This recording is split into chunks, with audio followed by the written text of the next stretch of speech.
Какво търсите в заниманията с едно дете? Да го учи или да го успокоява повече? Кое е по-важно за вас? Според мен и двете са възможни да са заедно. Ами в последно време повече на спокойствието така се опитвам да обръщам внимание, но и ученето, разбира се, на този етап мисля, че е доста важен. Еднакво важни са. Трябва да има някакъв баланс. Мисъл, приоритетно е да се забавлява на възрастта, на която е моето дете, което е 3-4 години. С възрастта все повече и повече ще разчитам и да научава нещо ново. По-скоро да го учи, бих казала. Много зависи от момента в деня.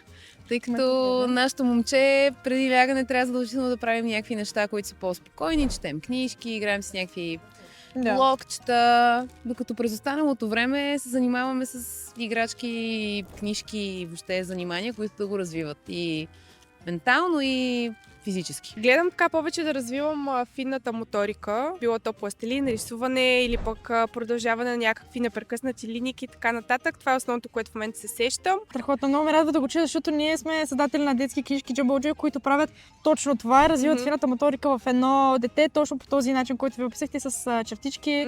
Това е една от нашите книжки, Игра за ума и Сръчни ръце, така че ви я подарявам, за да се занимавате с тях. Много благодаря. Да. Хубавото е, че не е нещо, което да се надраска и след това не да се хвърли, които са повечето, поне някакви лабиринчета вкъщи също следват и като се мине, Да, вече, много ви благодаря.